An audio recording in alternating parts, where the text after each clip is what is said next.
Kafanlar. Mo'min odamning ruhi ajrab chiqar ekan tanasidan, bu xaridorlari Azroil alayhisalomning qo'lida bir lahza ham qo'ymaydi, ana shu jannatdan olib kelingan kafanlilar bilan kafanlaydi. Kofirning tanasidan ruhi chiqar ekan, uni xaridorlari ham bir lahza qoldirmaydi Azroil alayhisalomning qo'lida. Jahannamdan olingan kafanlar bilan kafanlaydi. Mana endi hamma narsa endi boshlandi. Mana haqiqat endi bo'ldi.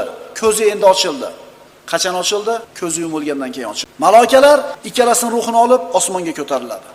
Mo'minning ruhini ko'tarib osmonga ko'tarilar ekan, osmon farishtalari yer tomondan xushbo'y, pokiza ruhini hidi kelyapti.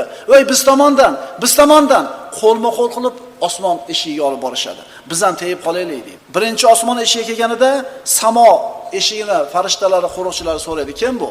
Shunda eng chiroyli ismlari bilan, sifatlari bilan chaqiriladi. Bu falonchining o'g'li falonchi, taqvodor, solih, namozxon, ro'zador, qori, xayr ihson qiladigan, Allohning baytini ziyorat qilgan, unga osmon eshiklari ochiladi. Shunday qilib 7 qavat osmondan o'tadi.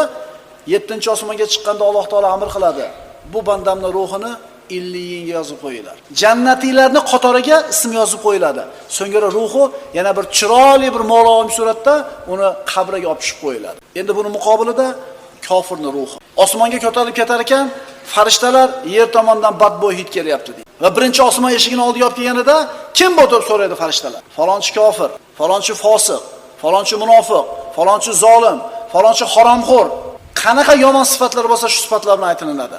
Ular uchun osmon eshigi ochilmaydi. Astagfirullah.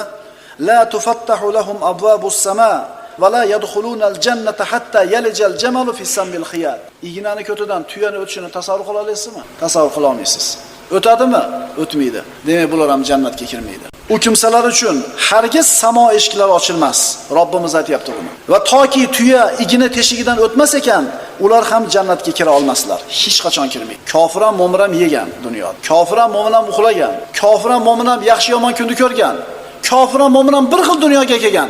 Chiqishligi bir xil bo'ladimi dunyoda? Bir kun keladi birodarlar peshonamizda turib tushgun. Kimga ertaroq, kimga keyinroq.